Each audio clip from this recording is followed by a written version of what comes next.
There's growing alarm about AI eroding the judgment that develops through hands-on experience. The concern is very justified, but it also obscures a deeper problem. The skills systems most organisations rely on were never designed to develop or measure judgment in the first place.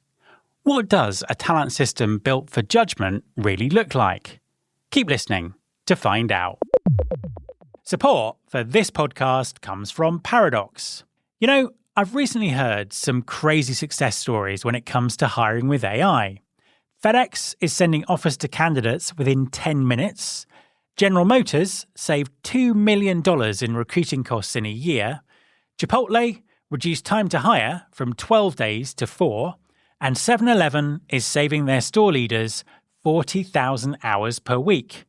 The craziest thing is all of these companies did it by leveraging the same technology, Paradox.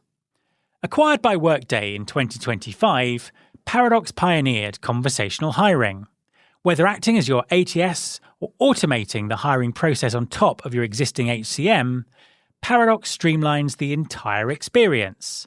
And if you're a Workday customer, Paradox now operates seamlessly within their talent acquisition suite as the Workday Paradox Candidate Experience Agent.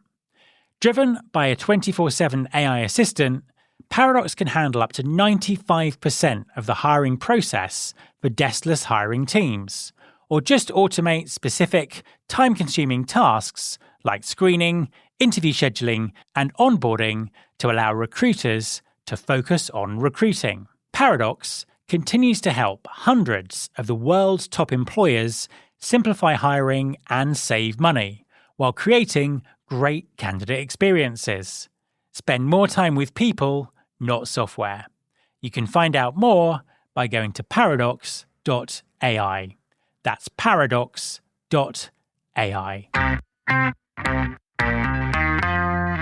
There's been more of scientific discovery, more of technical advancement and material progress in your lifetime and mine than in all the ages of history.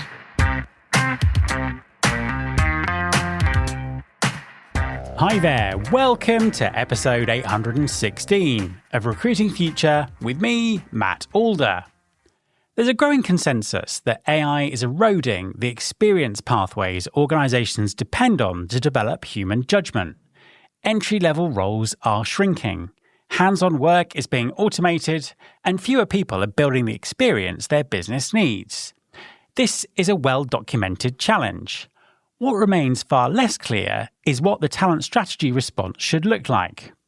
Most skills systems today are built to track whether someone can execute a task, not how well they make decisions under ambiguity. If judgment is becoming the most important capability in the organisation, recruiting, learning, and assessment all need to recalibrate around it.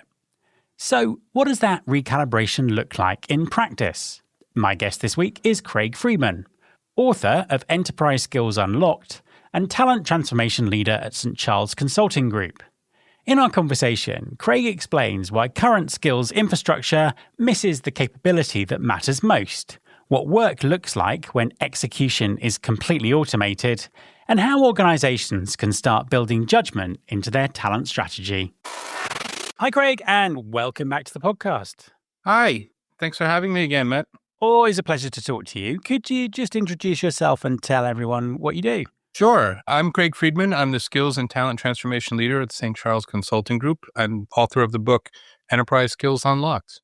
Fantastic. So let's talk about AI. Let's talk about skills. So there's a huge amount of noise around AI at the moment. Obviously, I think every single episode of the podcast, we discuss it now. From what you're seeing, inside large organizations, how is it actually being used on a day-to-day basis?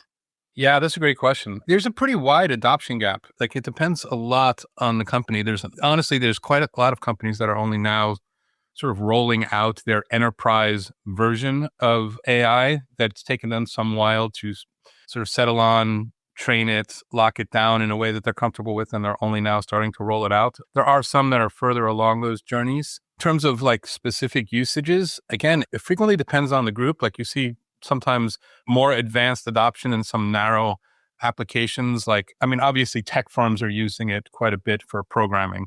Yeah. You see quite a bit sort of in the chatbot and support automation area, but the sort of success and satisfaction is uneven. You're seeing more success sort of in high volume, low complexity kinds of queries, but rolling it out to more complicated areas is more mixed. If you will, the general population, you probably see a lot, probably the most common application is like just drafting communications, emails, meeting summaries, initial draft of a report, and a search function, right? And then you have certain particular groups that are playing around. So like finance is playing around with AI analysis of spreadsheets, and communications and sales groups are playing around with quickly modifying and updating a PowerPoint deck that they have to deliver to multiple people that's relatively similar. So can you quickly take the old deck and modify it for a new customer or a new department or something? So it depends on the group. L&D groups are playing around with AI role plays for teaching purposes, like in areas like customer service. So it's really scattered.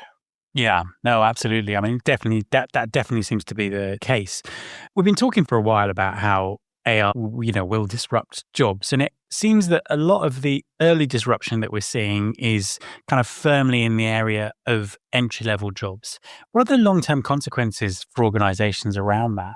Yeah, well, there's probably a couple. So the first thing is if you are hiring less at sort of the bottom of your organizational pyramid, then your pyramid starts to look a little bit more like a diamond, doesn't it? Right? You don't have a lot of people at the entry level, and then it gets sort of thicker in the middle with middle managers and more experienced types, right? Which presents an obvious problem of how is that smaller group at the bottom going to eventually graduate to expand into the fatter middle, if you will.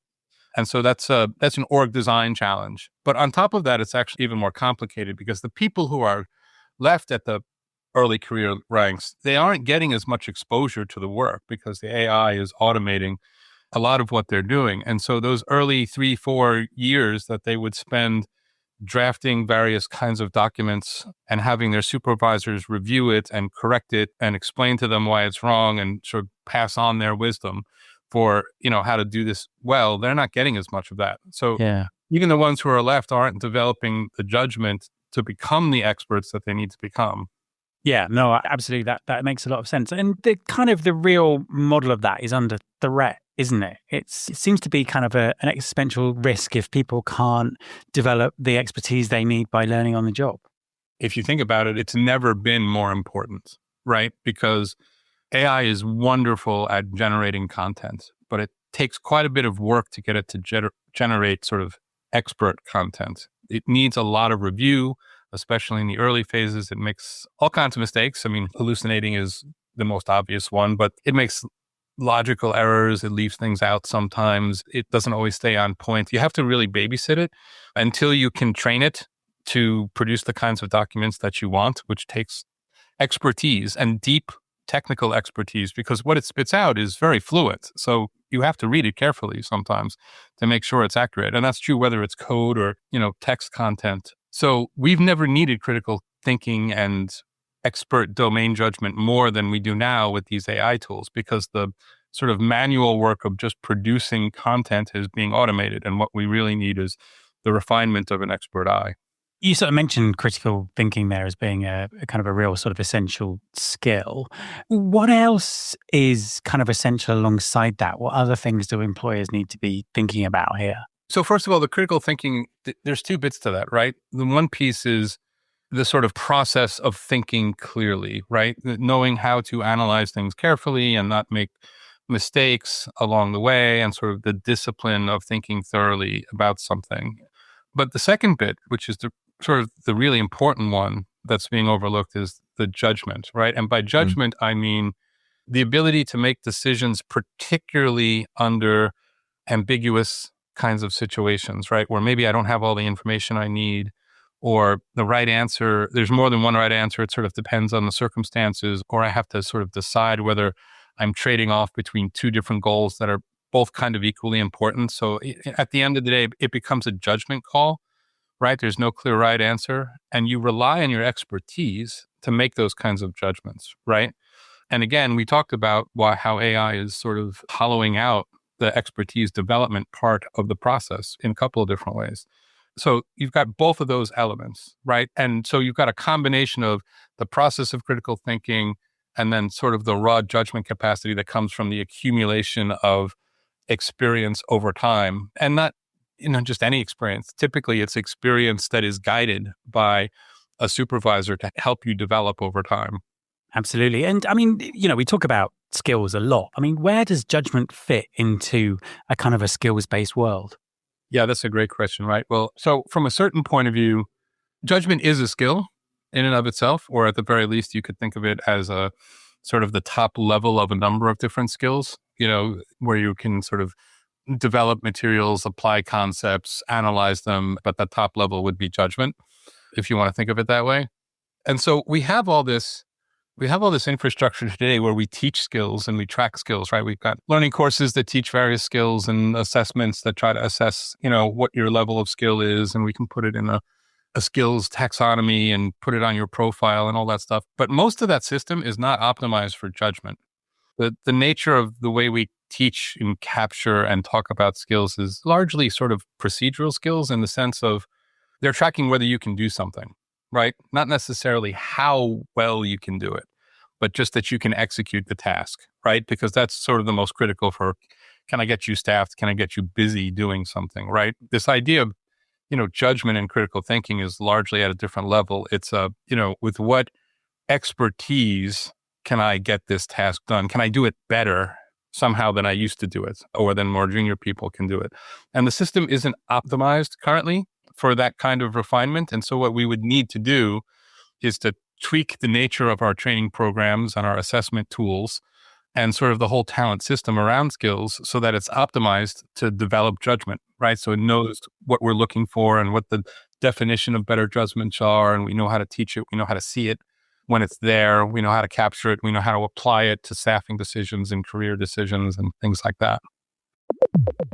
Support for this podcast comes from Pebble. I know that many of you listening are hiring internationally, and you'll be all too familiar with the wall of paperwork, rules, and approvals, and you know just how much this red tape can slow things down. That's what Pebble is designed to fix. Pebble makes global hiring simple.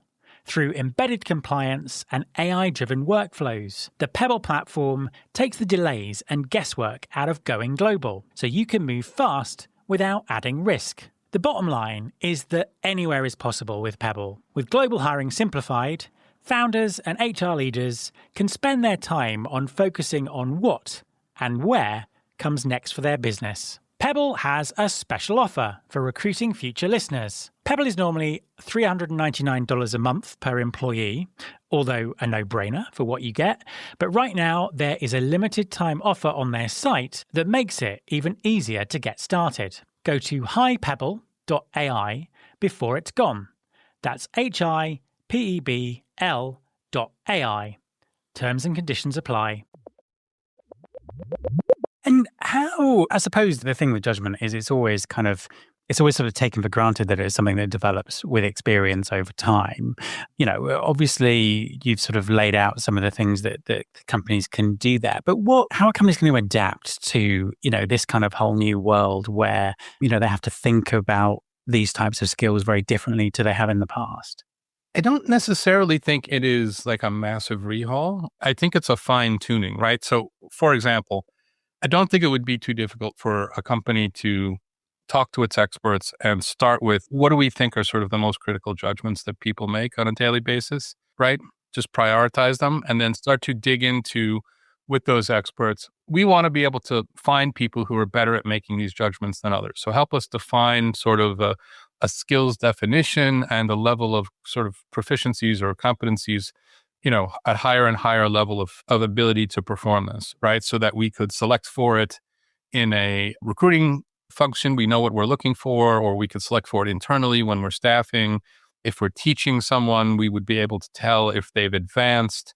If we were evaluating someone for promotion, we would be able to tell who's exercising the higher level judgment. But that sort of all begins with, at first, getting your experts to help nail it down and define it, and find tools that can then measure it when they see it, right? Regardless of whether that's, starting out with sort of a rubric for a personal evaluator to try to figure out and eventually graduates into actual like sort of assessment instruments. Like maybe you go through a simulation and you're asked to demonstrate judgments at sort of ever higher level of complexity and ambiguity. And the ones who sort of come through having demonstrated that they can handle the more complicated situations get a better score, right? So like eventually we'll get there, but we probably will start with experts sort of defining how they know it when they see it and trying to share that with others and, making a standard out of that.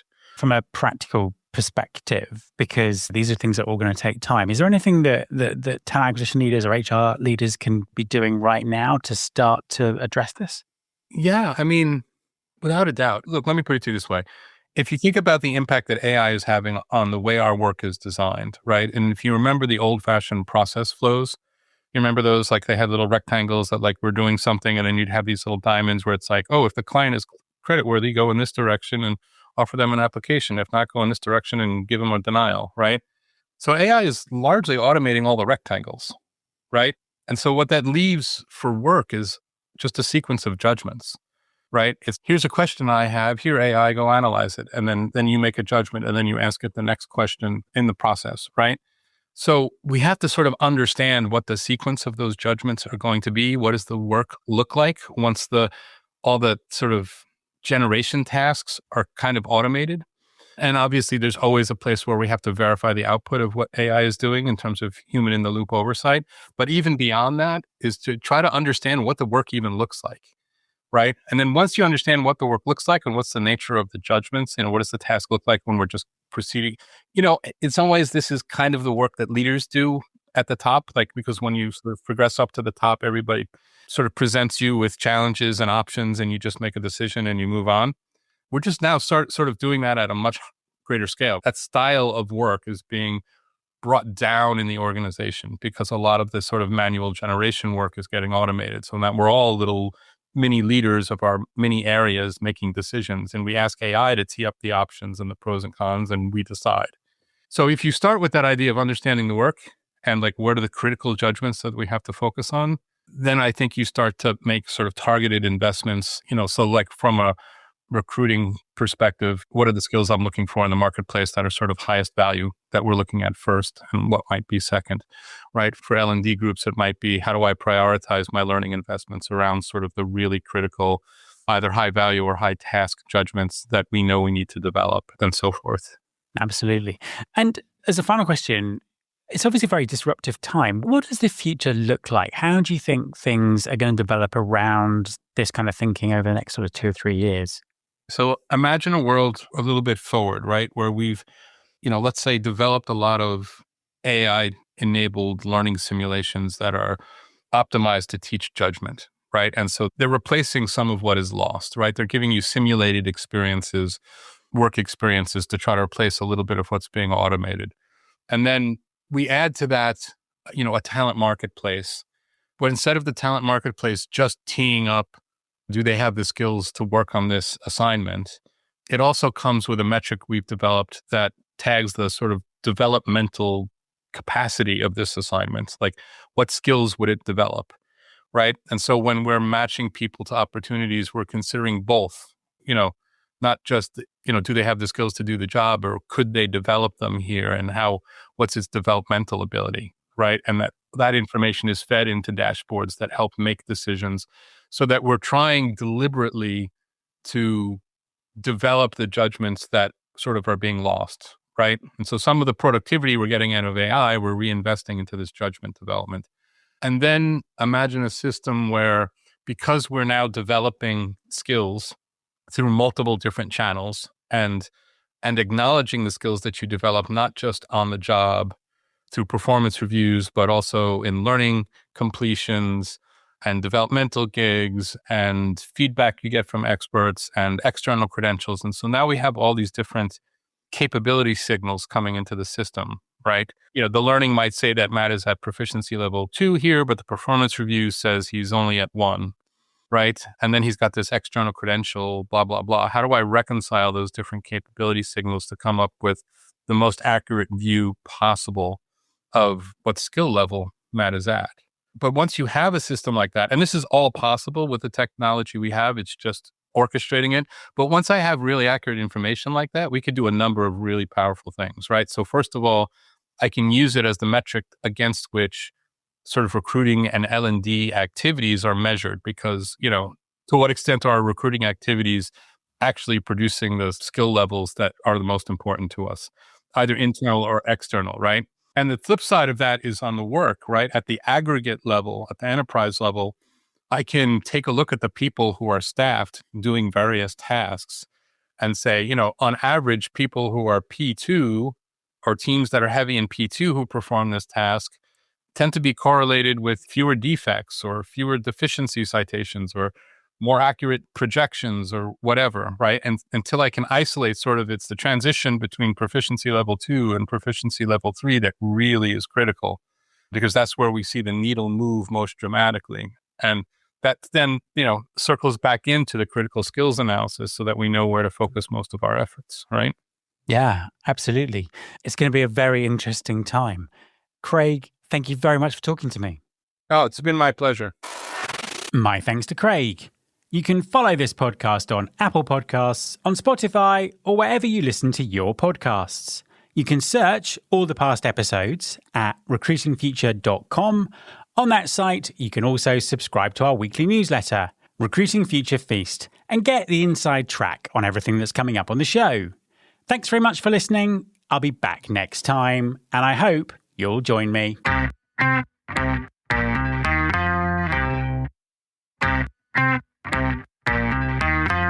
This is my show.